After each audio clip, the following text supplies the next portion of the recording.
ಕೂಡ ರಾಜಕೀಯ ಮೇಲಾಟದ ನಡುವೆ ಕಾಂಗ್ರೆಸ್ ರಾಹುಲ್ ಗಾಂಧಿ ಅವರ ನೇತೃತ್ವದಲ್ಲಿ ವಿರೋಧ ಪಕ್ಷದ ನಾಯಕರ ನೇತೃತ್ವದಲ್ಲಿ ಅನೇಕ ವಿರೋಧ ಪಕ್ಷಗಳು ಇಂಡಿ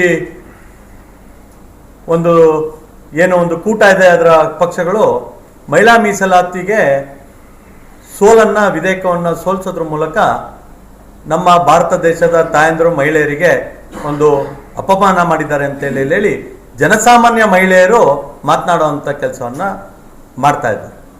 ಯಾಕೆ ಈ ಮಾತನ್ನು ಹೇಳ್ತಿದ್ದೀನಿ ಅಂತ ಹೇಳಿದ್ರೆ, ಯಾವುದೇ ಒಂದು ರಿಸರ್ವೇಷನ್ ಅಂತ ಹೇಳಿದ್ರೆ ಆ ರಿಸರ್ವೇಷನ್ನಲ್ಲಿ ಆ ಪ್ರಾತಿನಿಧ್ಯ ಸಿಕ್ಕಾಗ ಮಾತ್ರ ಅವರಿಗೆ ಧ್ವನಿ ಆಗೋಂಥದ್ದಾಗುತ್ತೆ.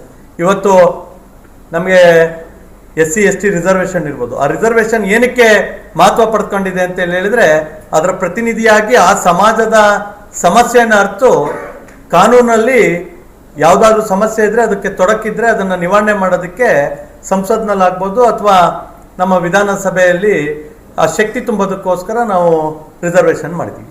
ಅದೇ ರೀತಿ ಮಹಿಳೆಯರ ಸಮಸ್ಯೆಯನ್ನು ನಾವು ಪ್ರತಿನಿಧಿಸಬೇಕು ಅಥವಾ ಸಮಸ್ಯೆಗೆ ಪರಿಹಾರ ಕಂಡುಕೊಳ್ಬೇಕು ಅಂದ್ರೆ ಅವ್ರ ಪ್ರಾತಿನಿಧ್ಯ ಭಾಳ ಅವಶ್ಯಕತೆ ಇದೆ. ಆ ಪ್ರಾತಿನಿಧ್ಯಕ್ಕೋಸ್ಕರ ಸನ್ಮಾನ್ಯ ನರೇಂದ್ರ ಮೋದಿಯವರು ಈ ಮಹಿಳಾ ಮೀಸಲಾತಿಯ ಮಸೂದೆ ಅಂತಂದರು. ದುರದೃಷ್ಟವಶ ಕಾಂಗ್ರೆಸ್ ನೇತೃತ್ವದ ಇಂಡಿ ಕೂಟ ನಮ್ಮ ದೇಶದ 70 ಕೋಟಿಗೂ ಹೆಚ್ಚು ತಾಯಂದಿರ ಮಹಿಳೆಯರ ಸಹೋದರಿಯರ ಹಕ್ಕನ್ನು ಕಿತ್ಕೊಳ್ಳೋದ್ರ ಮೂಲಕ ಅವರಿಗೆ ಅಪಮಾನ ಮಾಡಿದ್ದಾರೆ, ಅವಮಾನ ಮಾಡಿದ್ದಾರೆ. ಇದನ್ನು ಮುಂದಿನ ದಿನಗಳಲ್ಲಿ ಜನಜಾಗೃತಿಯ ಮಾದರಿಯಲ್ಲಿ ಇಡೀ ಮಹಿಳಾ ಸಮುದಾಯ ಕಾಂಗ್ರೆಸ್ಸು ಮತ್ತು ಮಿತ್ರಕೂಟಕ್ಕೆ ತಕ್ಕ ಪಾಠವನ್ನು ಕಲಿಸೋ ನಿಟ್ಟಿನಲ್ಲಿ ಜನಜಾಗೃತಿಯನ್ನು ಜನಸಾಮಾನ್ಯರ ನೇತೃತ್ವದಲ್ಲಿ, ಸಂಘ ಸಂಸ್ಥೆಯ ನೇತೃತ್ವದಲ್ಲಿ ಭಾರತೀಯ ಜನತಾ ಪಾರ್ಟಿ ಮನೆ ಮನೆಗೆ ತಲುಪಿಸುವಂಥ ಕೆಲಸವನ್ನು ಮುಂದಿನ ದಿನಗಳಲ್ಲಿ ಮಾಡೋವಂಥದ್ದನ್ನು ಮಾಡ್ತೀವಿ.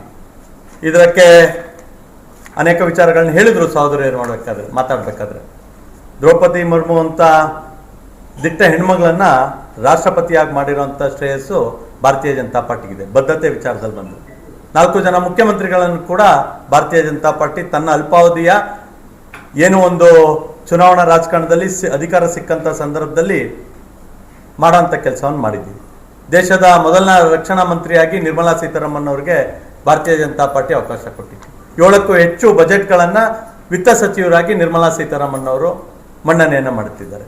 ಸುಷ್ಮಾ ಸ್ವರಾಜ್ ಅವರು ದೇಶದ ವಿದೇಶಾಂಗ ಸಚಿವರಾಗಿ ಕೆಲಸ ನಿರ್ವಹಿಸಿದ್ದನ್ನು ಕೂಡ ನಮ್ಮ ಕಣ್ಮುಂದೆ ಇದೆ. ಅಂದರೆ ಯಾವಾಗ